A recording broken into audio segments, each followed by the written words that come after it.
Hey, Cookster here, and welcome to another video. What I've done, I've printed, 3D printed some tooling, some dies for my power hammer here. So I'll tell you right out of the gate, I made this piece here, and even though it looks good, it's not acceptable because these lines here, these corners are not crisp as they need to be. The piece I need to make is this. So these creases here are very crisp, and that's what I need to do. So I made this. Here they are side by side. You can kind of see definitely the ideas there.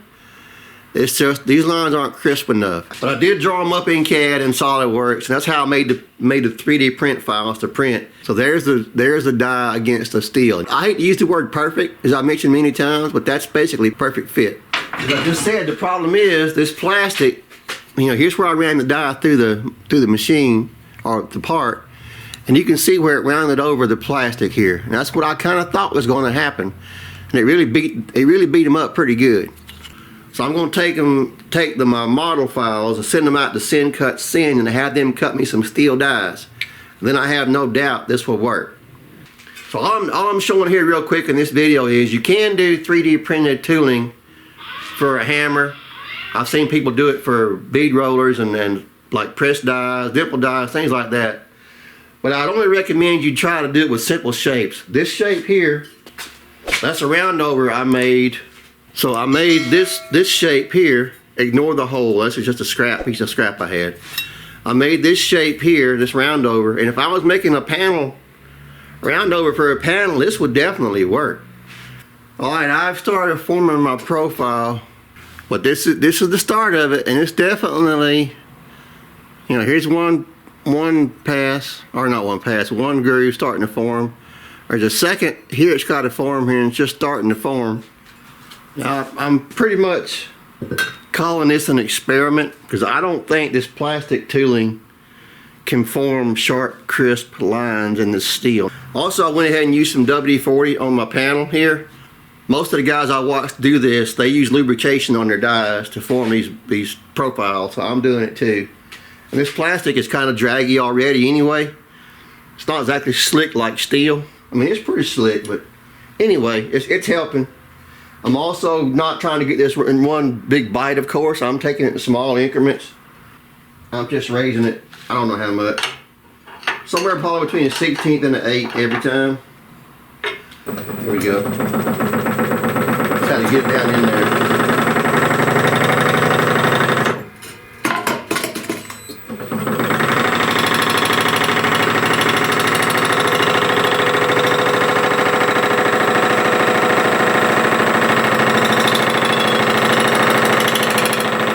And let me point out, it's very important for this profile, I have to keep the back of the panel here against this fence.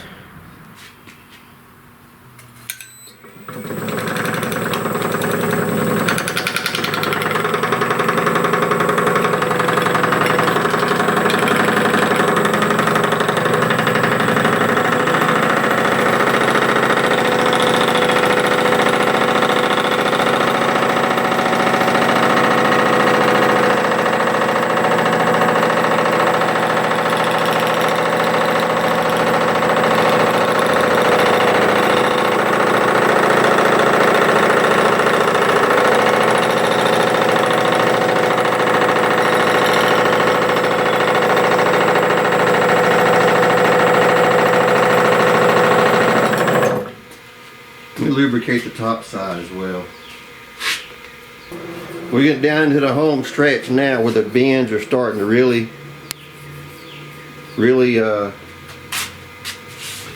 form.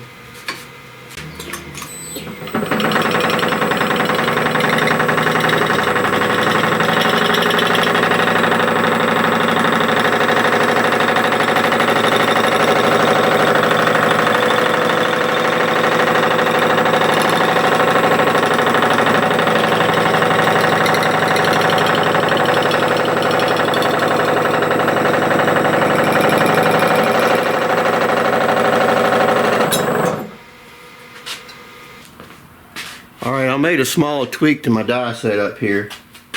I'm going to try to run one more pass. I'd like to tighten the shape up a little bit better, a little bit more. I don't know if I can. Let's try.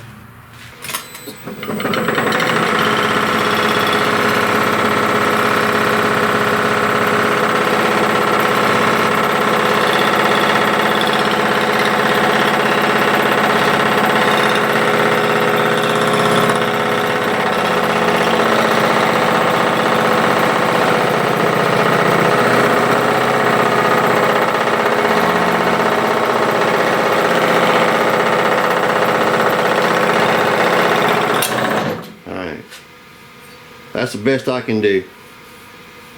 Here's what I just made. Now it doesn't look bad. Let me put them against each other and see how they compare. Pretty much what I knew was going to happen happened. The tightness of these angles down in here, the plastic could not form that. And the plastic just has enough give where it won't form that. Not perfectly, not to where I want. So here's where the majority of the work was being done. This is the face where the part was entering the die, right here. It was, you know, I did bevel the edge, the round over. Now the edges here in the center that are driving on the steel, they look all right. They are. This one here is pushed over a little bit. If you can see it right there. Whoops. Focus. You may not be able to see it. It is pushed over a little bit right there, and right there.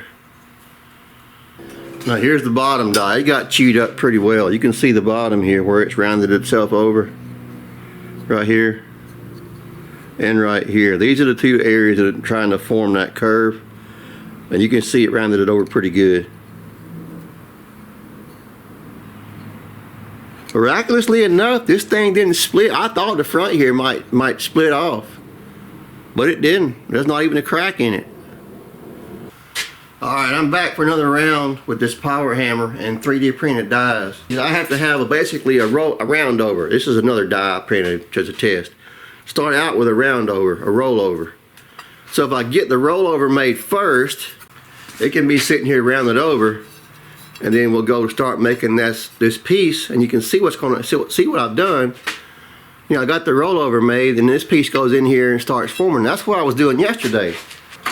The pieces that I formed yesterday with these dies, I made a round over with a piece of pipe just because I was in a hurry and just trying to get something going. But to do it the right way, or in this case the right way, you know, I want to do it either in a hammer. I could do it with a bead roller too. I don't have this is a 1-inch round over. So I don't have a 1-inch round over bit for a bead roller either. I could make one or print one. And I was going to do that, and I got to thinking, you know, there's no reason I can't do this in a hammer. So I came up with this. Now I'll zoom in. So here's my the lower die that's got the round over, and the upper die. So what I'll do is I'll come in here again against my back fence right here and run through and form that round over.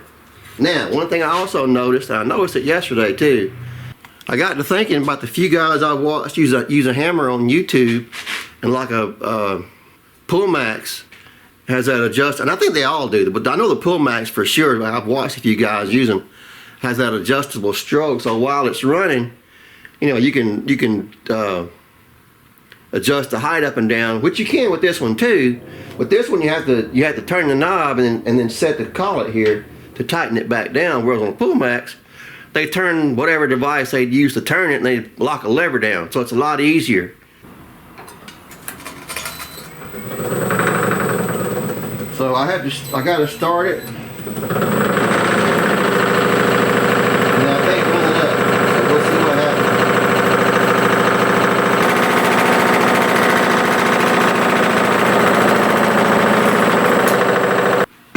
I have to loosen this thing every time.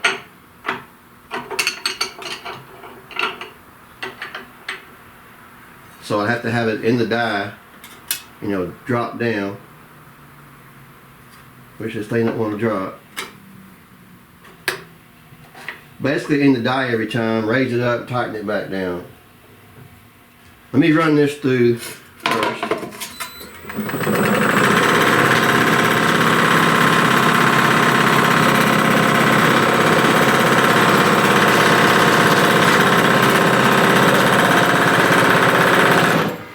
So as I was saying earlier, leave the piece in the die, crack this open, tighten it up a little bit, tighten it back down and keep going. I guess is the way to do it.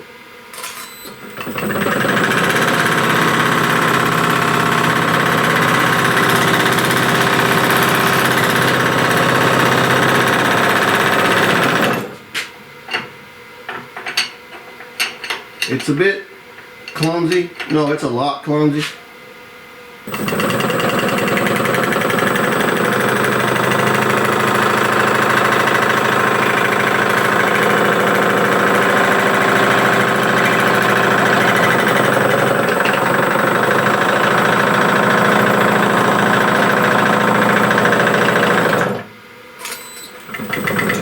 So as you can see, I'm making the shape. I took a big bite that time. Let's see what that'll do. Oh, I've raised up out of my fence back here. Also, this hole here in my test panel is chewing up the front of my die, which this edge down here doesn't matter anyway. So if you see that happening, which you probably will, just don't worry about it.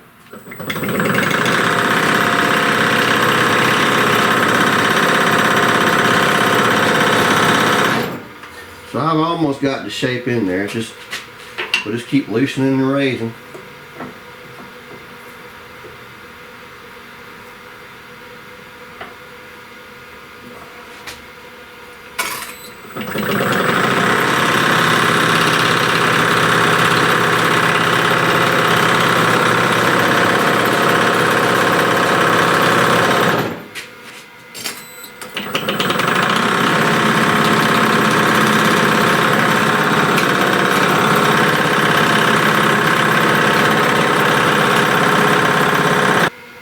So according to my dial, that should be about the last bit of travel. See if I can get it in here.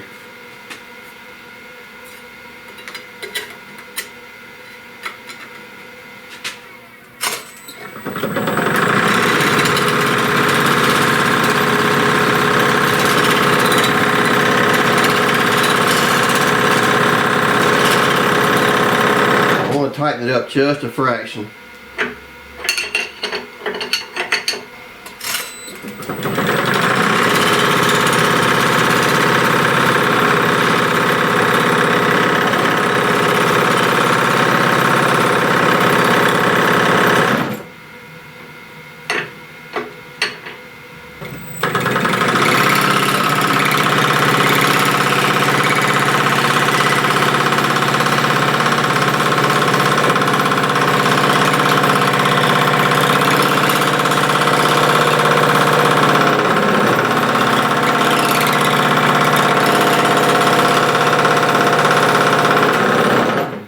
Pretty much it. That's die to die.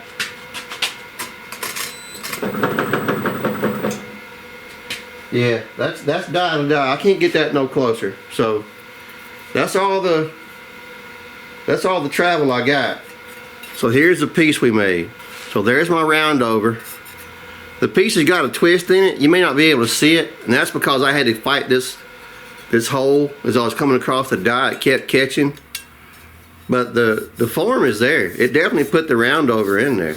If you were trying to make a round over profile, this will work. So that's it for this video. I think we've proven that with certain shapes, simple shapes, like a round over for example, you can make 3D printed dies and they'll work in steel. But that saves having to get out a piece of 1/2 inch steel. In this case it's 1/2 inch. Or I'm using 1/2 inch, and then cut it and grind it. And no, and 3D printing is something I can do. I have the technology, $6 million man reference, so I can do it. So if you want to 3D print some dies and give it a try, You know, stick to simpler shapes, roundovers and, you know, whatever. So as I said yesterday, my perfectionist brain sitting here trying to cut these profiles out in a piece of 1/2-inch steel and then grind them and smooth them. My brain said, "Nuh-uh, I don't want no part of that." So I am going to send off my CAD files. I drew these in CAD. I'm sure I mentioned that already by now. I'm going to send them off to Send Cut Send, have them cut me out this profile or profiles. And when I get them back, I'll sand the edges and tune them up a little bit as needed. And I don't see why that will not work. But I will keep my plastic dies here for putting that initial form in. So anyway, if you got a hammer, which you probably don't, but if you want to make some, you know, 3D printed tooling, give it a try. There's a number of videos on the web showing people, you know, 3D printing different pieces, different kinds of tooling. Some have made pressed dies, some have made dimple dies. I'm not going to talk about 3D printing at all. I will mention it's PLA plus. It's an FDM printer. That's all you need to know from me. If you know about 3D printing, you know what those words mean, and you go off to your heart's content and do whatever it is you want to do. Anyhow, that's it for the video. I hope maybe I taught you something. You can do this if you want to.